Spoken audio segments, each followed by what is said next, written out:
अस्सलाम वालेकुम व्यूवर्स, क्या हाल है आप सबका।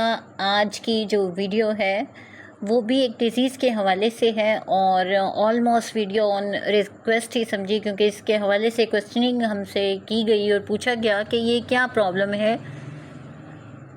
मैं हूँ आपकी doctor Huma Chishti, vice president COH Pakistan. तो इस पूछे गए क्वेश्चन के ऊपर मैंने सोचा क्यों ना सभी को अवेयरनेस दी जाए।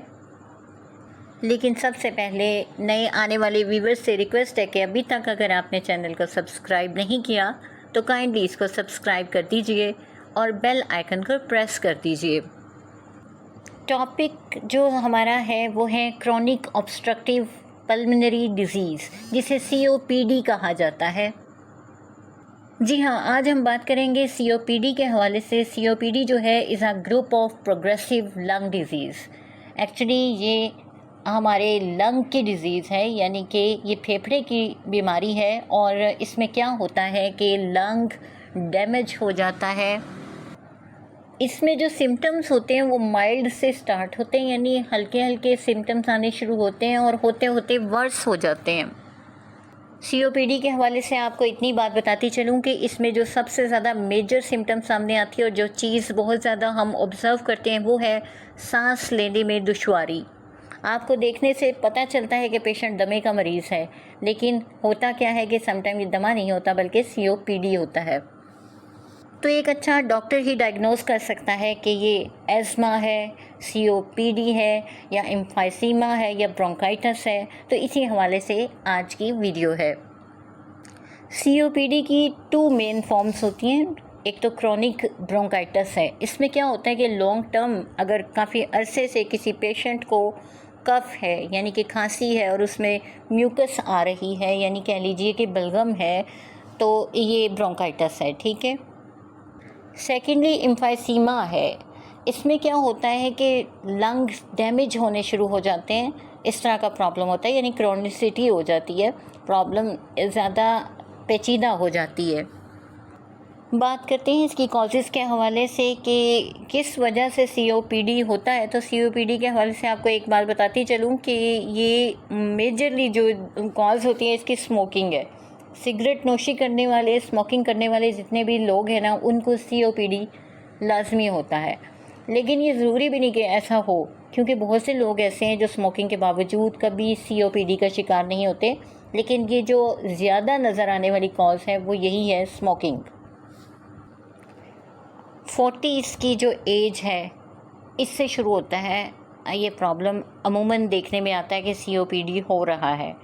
हम बात करते हैं कि इसमें जो है क्या मसला होता है। देखें किस किस वजह से मैं बात कर रही थी। एक तो हो गई स्मोकिंग, तो जितनी ज़्यादा स्मोकिंग है उतना COPD होने के चांसेस ज़्यादा हैं। इसके अलावा कुछ ऐसा एक्सपोजर जो कि किसी फ्यूम्स की तरफ हो, कोई इरिटेंट्स ऐसे हों, कोई केमिकल्स ऐसे हों जिनका एक्सपोजर हो बहुत ज़्यादा, कोई ऐसी जॉब हो जहाँ पर ऐसा करना पड़ता हो कि लंग्स में जो है ये फ्यूम्स जाते हों इनहेलिंग के ज़रिए, तो वहाँ भी ये प्रॉब्लम हो सकती है। इसके अलावा कुकिंग का काम जो होता है, जिसमें हीटिंग से, स्पेशली पकने से और हीट अप होने से, जैसा कि ये जो फ्राइंग की जो चीज़ें होती हैं, जैसे ये पकोड़े तलना, इसी तरह से ये फ़िश वगैरह फ्राइंग की जो प्रॉब्लम्स हैं, इसमें क्या होता है कि ये जो फ्यूम्स उड़ते हैं और ये इनहेल करता है पेशेंट, तो उनको भी COPD का प्रॉब्लम हो जाता है।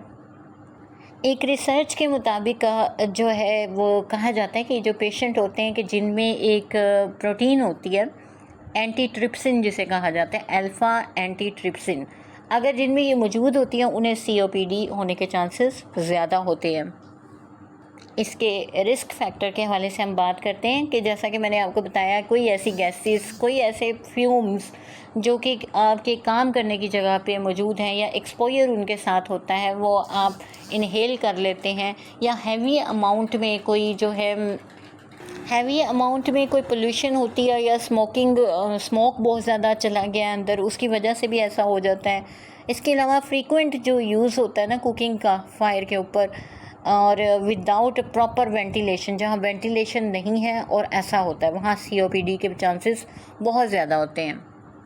जैसा कि आपको बताया कि ये ग्रुप ऑफ डिजीज़ है COPD, तो इसमें जैसा मैंने आपको बताया कि एम्फाइसीमा होता है। एम्फाइसीमा में स्लोली जो है क्या होता है, एयर सैक्स जो होते हैं, हवा की जो थैलियाँ जिन्हें कहा जाता है, एल्विलाइज जिन्हें कहा जाता है, वो डिस्ट्रॉय होना शुरू हो जाते हैं। और जो क्रोनिक ब्रोंकाइटिस है, जो इसकी दूसरी फॉर्म है, इसमें क्या होता है कि जो ब्रोंकियल ट्यूब्स होती हैं वो नैरो होनी शुरू हो जाती हैं और उसकी वजह से सांस में बहुत ज़्यादा तंगी होना शुरू हो जाती है। एक अंदाजे के मुताबिक 30 मिलियन लोग जो हैं वो COPD का जो है ना उसमें मुब्तला है। याद रखिए कि अगर ये अनट्रीटेड रह जाए तो फिर डिज़ीज़ प्रोग्रेस करती जाती है और बहुत तेज़ी से जो है वो वर्सनिंग होती है सिम्टम्स की और प्रॉब्लम्स की। क्या होता है कि हार्ट प्रॉब्लम्स भी बन सकती हैं, रेस्पिरेटरी इन्फेक्शंस जो हैं वो सीवियर हो सकती हैं। यहाँ हम जनरल सिम्टम्स की बात करेंगे कि जब पेशेंट आपके पास आता है तो जनरली क्या सिम्टम्स आपके सामने होती हैं। जो सबसे बड़ी सिम्टम है वो है सांस लेने में दुश्वारी। पेशेंट को पहले वक्फे से क्या होता है कि कफिंग होती है और फिर शॉर्टनेस ऑफ ब्रेथ होने लगती है, यानी सांस जो है वो बहुत मुश्किल से आता है और इसके अलावा यानी टूट टूट कर आता है। और इसके अलावा वीजिंग होती है और खड़खड़ाहट यानी छाती में होती है, टाइटनेस हो जाती है चेस्ट में। इसके अलावा एक्सेसिव स्पूटम बनती है, स्पूटम प्रोडक्शन बहुत ज़्यादा होती है। ये थी जनरल सिम्टम्स। लेकिन जब अर्ली में ये स्टार्ट होता है तो ओकेजनली यानी कभी कभार पेशेंट को ऐसा होता है कि सांस में तंगी महसूस होना शुरू होती है, स्पेशली किसी एक्सरसाइज के बाद। तो ये इंडिकेशन हो सकती है COPD के सिलसिले में। इसके अलावा जो माइल्ड एंड रिकरेंट कफ्स होती हैं उसको, यानी हल्के हल्के सी खांसी रहती है और बार बार होती है और पेशेंट को अपना थ्रोट क्लियर करना पड़ता है, स्पेशली सुबह के वक्त ये कंडीशन काफ़ी ज़्यादा सामने आती है। लेकिन जब यही सिम्टम्स वर्स हो जाती हैं और पेशेंट ज़्यादा प्रॉब्लम में आ जाता है तो शॉर्टनेस ऑफ ब्रेथ तो है, ये तो जिसे कहें ना मेजर सिम्टम है और ये बार बार आपको नज़र आएगी और प्रोमिनेंट नज़र आएगी। ज़रा सी एक्सरसाइज आप किस नवैयत की, यानी कि पहले तो यह है कि पर्टिकुलर वाकई एक्सरसाइज से होता है, लेकिन जब वर्स हो जाती हैं सिम्टम्स तो जस्ट चलने से भी या सीढ़ियाँ चढ़ने से भी COPD जो है वो ज़्यादा हो जाता है उसका प्रॉब्लम।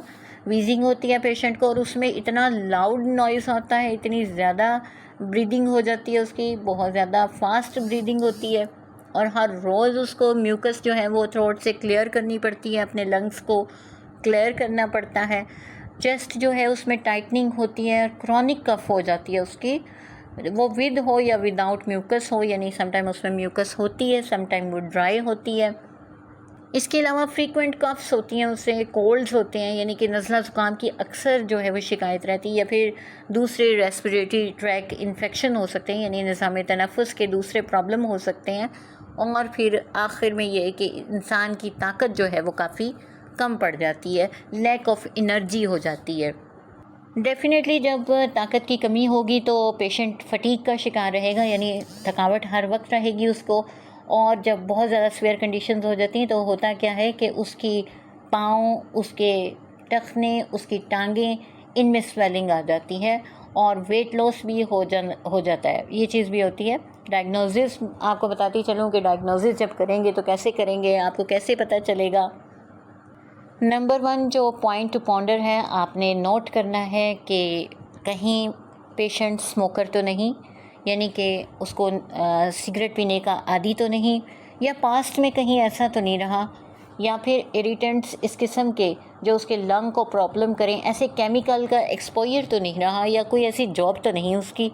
इसके अलावा फैमिली हिस्ट्री जो है वो बहुत काउंट करती है कि कहीं उसकी फैमिली हिस्ट्री में ऐसा प्रॉब्लम तो नहीं था, एज़मा या अदर रेस्पिरेटरी इन्फेक्शन तो नहीं थी, यानी कोई दमा या सांस की कोई प्रॉब्लम पहले तो नहीं रही।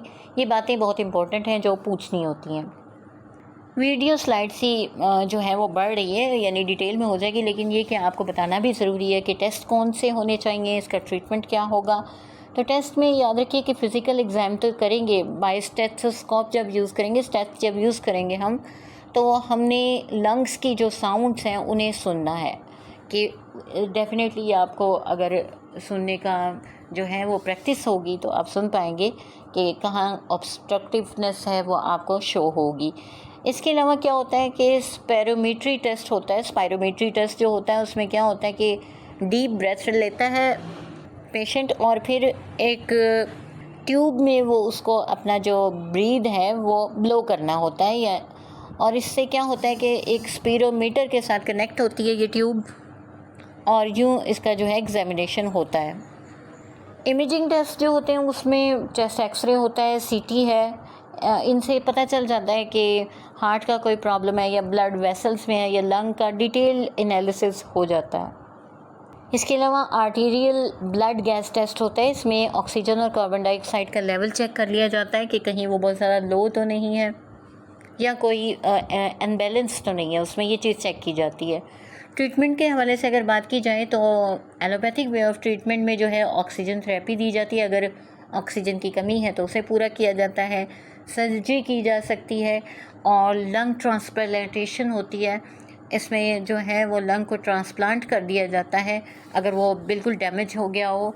और इसके अलावा लाइफस्टाइल को चेंज करवाया जाता है, जैसा कि मैंने जॉब के हवाले से बताया कि कोई ऐसी जॉब है जो पेशेंट करता है जिसकी वजह से ये प्रॉब्लम कांस्टेंट है तो उसे चेंज किया जाए। इसके अलावा ब्रोंकोडायलेटर्स यूज़ करवाए जाते हैं, इनहेलर्स यूज़ करवाए जाते हैं, कॉर्टिकोस्टेरॉइड्स यूज़ करवाए जाते हैं, कुछ एंटीबायोटिक्स यूज़ करवाई जाती हैं, थियोफाइलिन यूज़ करवाई जाती है, और एंटीवायरल्स वगैरह को यूज़ करवाया जाता है। जहाँ ये तमाम बातें हैं, यहाँ आपको एडवाइस करना चाहूँगी कि आपके पास अगर कोई ऐसा पेशेंट आता है जिसे स्प्यूटम बहुत ज़्यादा या एक्सपेक्टोरेशन का बहुत ज़्यादा प्रॉब्लम है, तो आप उसको फ्लूइड इनटेक का बताएं कि वो ज़्यादा लें, और स्पेशली वो पानी में नमक डाल के पिए, तो ये बहुत ज़्यादा फ़ायदेमंद होता है। इससे क्या होता है कि जो स्प्यूटम होती है वो रिलीज़ करती है, और हमारी बहुत सारी मेडिसिन है जो इस चीज़ को कवर करती हैं। ये एक नेचुरल वे था जो आपको बताया। अब बात करते हैं होम्योपैथिक वे ऑफ ट्रीटमेंट के हवाले से कि ये इन तमाम जो 4 ग्रेड जो ये COPD है इसको कैसे ट्रीट किया जाता है और क्या क्या किया जा सकता है।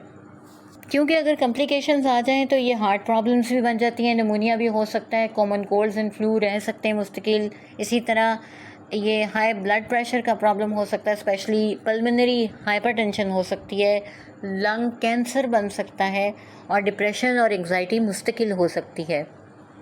यहाँ हमारी टॉप ग्रेड रेमेडी है अमोनियम कार्ब, जो कि इस्तेमाल होती है एम्फाइसीमा में। जब कंडीशन होती है कि पेशेंट चंद कदम उठाता है और शॉर्टनेस ऑफ ब्रेथ होने लगती है तो ये टॉप ग्रेड रेमेडी है। इसके अलावा एंटम आर्स है जो एक्सेसिव किस्म का सांस की घुटन होती है, डिज़निया होता है और साथ कफिंग होती है, तो आप ये यूज़ करवाइए। आर्सेनिक एल्बम को यूज़ करवाते हैं जब इंटेंस किस्म की एंग्जाइटी होती है और साथ में सांस की तंगी होती है। मैंने अपने एक्सपीरियंस में अमोनियम कार्ब को, लोबेलिया को, एस्पीडियोस्पर्मा को, यूक्लिप्टस को बहुत अच्छा पाया। न सिर्फ ये बल्कि इपीकॉक और कार्बोवेज से भी बहुत ज़बरदस्त रिज़ल्ट्स लिए हैं। इवन कार्बोवेज 30 में बहुत अच्छा काम करती है जब हम इसे TDS यूज़ करवाते हैं, कि जहाँ सांस की तंगी है, खांसी है और हैवी किस्म का एक्सपेक्टोरेशन है, तो आप कार्बोवेज यूज़ करवा सकते हैं। नीलाहट आ रही है पेशेंट में, सिलिशिया यूज़ करवाते हैं अगर तेज़ कदम चलने से उसको जो है ये प्रॉब्लम ज़्यादा हो जाती है। डिजिटलिस बहुत अच्छी है कि अगर साथ में हार्ट इश्यूज़ बन चुके हैं और एम्फाइसीमा का प्रॉब्लम है। फास्फोरस हमारी रेमेडी है जो एम्फाइसीमा एंड ब्रोंकाइटिस दोनों में बहुत अच्छा काम करती है। हिपरसेल्फ हमारी मेडिसिन है, बहुत ज़बरदस्त है, जो जिसमें डिज़निया भी होता है, कफ भी होती है, और इफेक्टेड किस्म का जो एक्सपेक्टोरेशन होता है यानी बदबूदार किस्म के अखराजात होते हैं, तो वहाँ पर हम इसे यूज़ करवाते हैं। इपीकॉक बहुत ज़बरदस्त रेमेडी है एम्फाइसीमा के लिए। बहुत सारे अर्ली केसेस ब्रायनिया से ही ठीक हो जाते हैं कि जहाँ पर COPD ड्राई कफ के साथ हो और स्प्यूटम भी हो। रूमैक्स बहुत अच्छा काम करती है। काली बाइक बहुत ज़बरदस्त रेमेडी है इस सिलसिले में, और नेटम सल्फ स्पेशली अगर जो है वेट वेदर हो और ये प्रॉब्लम ज़्यादा बन जाए तो नेटम सल्फ को कभी ना भूलिए। काफ़ी डिटेल में इस बारे में बात हो गई। होप्स हो कि आपको इससे नॉलेज मिला होगा। दुआ में याद रखिए। आज के लिए इतना ही। किसी नेक्स्ट टॉपिक तक के लिए इजाज़त दीजिए। अल्लाह हाफिज़।